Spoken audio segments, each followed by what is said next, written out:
Hello, everyone. In this video, we are going to cover the last example in section 4.2 and 4.3, example 5. Okay, this is going to be a fun one because we're going to get some practice becoming more familiar with definite integrals. And how we're going to do that is by using a function and computing these definite integrals exactly. The reason why we can do that in this case is because this function is very geometric in nature, and we can use the areas of some basic shapes like rectangles and triangles to compute the exact areas, i.e. the exact definite integrals. So let's go ahead and get started. All right, so this first one, we're looking at the integral from 0 to 1 of f of x. So for that, what does that look like? Well, we'll go over to our graph. So we're looking at from 0 to 1, the area under our curve. So we just need to find this area. So take a moment, pause the video, see if you can compute that area on your own.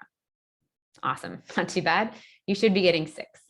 The height of this rectangle is 6. The width is 1 times 6. No big deal. Okay, so go ahead and try to do a couple more of these and then we'll check answers. All right, so the next one is similar, but we're looking from 0 to 2. So we need to compute this area. So now we just have a rectangle that's 6 high and 2 wide. So 6 times 2, which is 12. Now we're looking from 0 to 3. So we're looking for the area under this curve. So here's where things start getting a little bit tricky, but I think you can do it. So we can break up this area into 2 chunks. One, this rectangle that we saw had an area of 12, and 2, this triangle. So let's recall how we compute the area of a triangle. Area of a triangle is 1/2 base times height. For us, the base is 1. So for us, this area of the triangle would be 1/2 base 1, height of 6. So 1/2 times 1 times 6 would just be 3. So the triangle has an area of 3. The rectangle has an area of 12. So in total, this integral would be 12 plus 3, which is 15. Not too bad, huh? All right, let's continue going. So the next integral we want to compute, i.e. the next area under the curve, is from 4 to 5. So we're over here, 4 to 5. We're going to compute the area under the curve. So one thing I want us to notice is that this area is going to be negative. And that's because we can see that the height is at -6. The width is at 1. So the integral would be -6. And so again, that negative naturally appears when we use the values of the function. So this area we consider negative. It's -6. All right, so continue moving here. So now we're looking at the area from 5 to 8. So here's 5. Over here to 8. So we're looking at this area here. And notice what kind of shape we have. Well, again, we just have a triangle. So we need to compute 1/2 base times height. So the base of the triangle goes from 5 to 8. So that's a base of 3. So we have 1/2 times 3.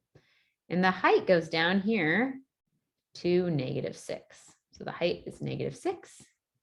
So in total, we get 1/2 times 3 times -6, giving us a -9. So the area here is -9. All right, so now let's look at the next 2. So the next integral is from 0 to 5. So here we can chase out. Here's 0 all the way over to 5. So we want to compute this area here. Okay, so what we can do is just break up this area into geometric shapes that we can compute the areas of.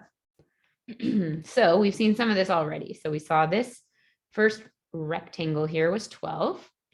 This triangle here is 3. So now we see we have a couple more triangles. So we have a triangle here and a rectangle here. So we just need to compute these 2 areas. So here, our triangle, again, 1/2 base times height. Our base is 1, and our height is -6. And then for this final rectangle, the base, it's just base times height. Base is 1, height is -6. So we can compute these 2 areas. 1/2 times 1 times -6 gives us -3. And 1 times -6 gives us -6. So now let's put all of these pieces together. So we get 12 plus 3.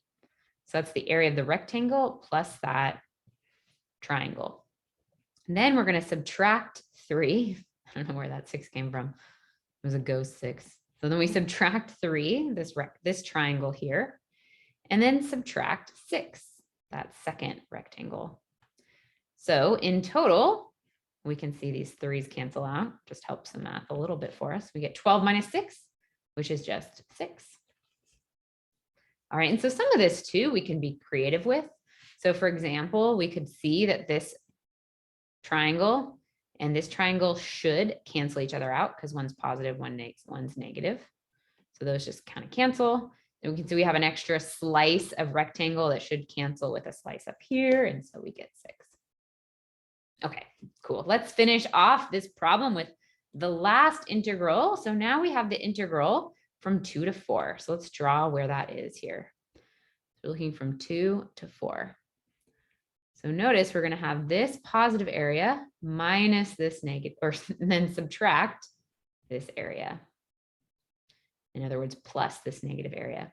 So what happens here? Well, we saw that this area was +3, this area was -3. So we see that they do, in fact, cancel each other out to give us an integral of 0. All right. Well, great work, everyone, working through these examples. So at this point, I'd like you to work through more of the exercises if you haven't finished them already and compare your work with the solutions. All right, great job working through these.